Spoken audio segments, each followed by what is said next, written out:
Pernah nggak lu mikir, kenapa ada 3 orang dewasa, Gofar, Riko Lubis, sama Wancoy, cuma duduk, ngeteh, ngerokok, ngomongin hal yang nggak penting, tapi yang nonton jutaan.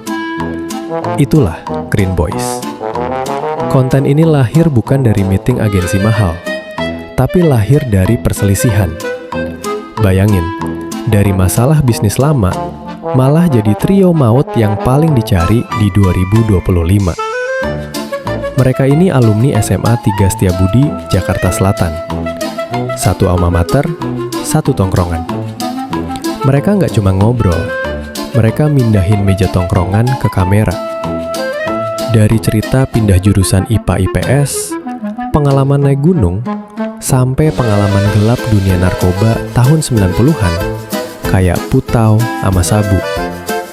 Mereka bahas itu apa adanya, tanpa filter.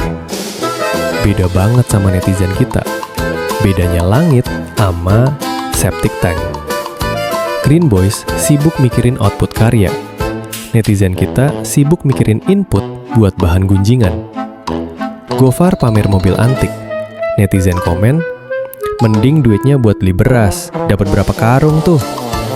Ya elah, sejak kapan Gofar jadi pangkalan logistik pemerintah? Lu kira dia menteri sosial? Dinamika mereka ini unik karena punya karakter yang kuat banget. Pertama, kita bahas Riko Lubis, alias Mr. Anes. Dia ini kalau ngomong, pasti diawali kata jujur, dengan intonasi ditarik sampai ke urat leher. Dia juga pencipta bahasa planet. Kalau lihat yang keren, dia teriak zam. Kalau ada yang cepet, wom.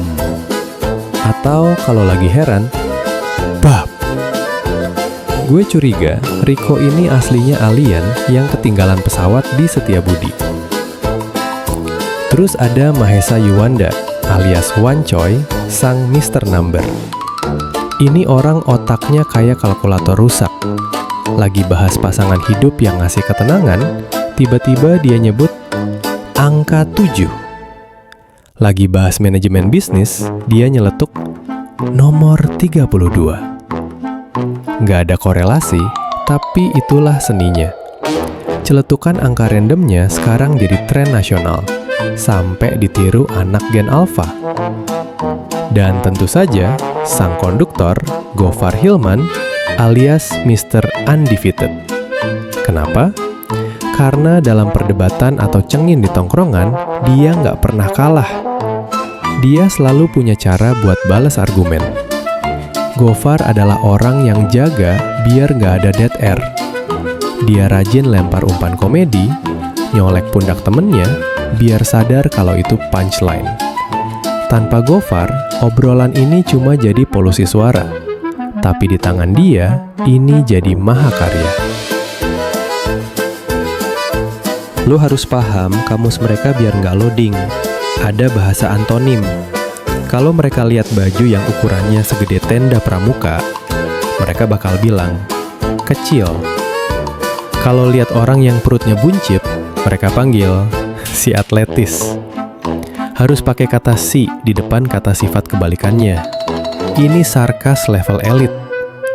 Terus ada bahasa alias. Ini sindiran yang kontras banget. Contohnya, rumahnya Pondok Indah banget tuh, alias Bantar Gebang. Atau jargon, benar, yang vokalnya ditarik sepanjang rel kereta api. Mereka sering colek pundak temen pas ngasih punchline. Kode biar lawan bicara tahu kalau mereka lagi lucu. Tapi lihat respon netizen. Riko pusing mikirin kualitas bahan kaos premium. Netizen pusing nyari kaos partai gratisan buat tidur. Riko di New York lagi kurasi fashion. Netizen di kamar mandi ngetik, halah, baju kayak saringan tahu harganya 1 juta. Mending beli di pasar malam. Dapat selusin plus dapat ember. Ya ampun, selera tinggi ketemu mental gratisan itu emang nggak nyambung. Awalnya Green Boys itu eksklusif banget. Tamu itu sakral. Mereka cuma mau terima tamu kalau itu teman SMA 3 Setiabudi mereka dulu. karena mereka nggak mau repot adaptasi frekuensi.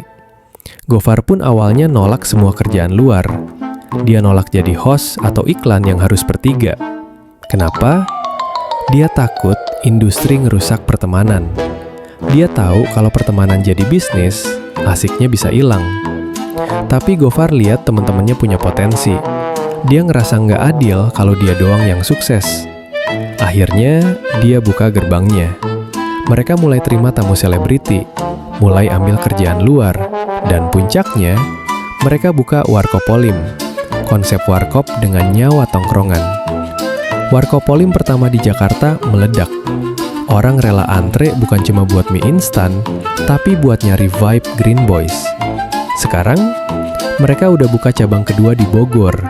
Kota hujan yang penuh tempat ngopi aja bisa mereka tembus. Ini bukti kalau memisahkan bisnis dan persahabatan itu penting. Tapi kalau dikelola bener, bisa jadi kerajaan bisnis. Dunia emang gitu. Yang punya teman sejati kayak mereka bisa jadi karya. Yang punya akun fake buat nyinyir cuma bisa jadi gila. Green Boys ngebuktiin kalau kejujuran, mulai dari cerita Putau tahun 90-an sampai manajemen bisnis masa kini, adalah mata uang yang paling berharga. Gofar makin bijak dengan keputusannya, Rico makin zam dengan visinya, dan Wancoy tetap jadi misteri dengan angka-angkanya. Daripada lu capek nyari kesalahan moral orang lain sambil garuk perut di kasur jebol, mending lu belajar cara mereka menghargai pertemanan. Ujung-ujungnya, mereka makin kaya karena disiplin ilmu tongkrongan. Dan netizen makin ngenes karena disiplin iri hati.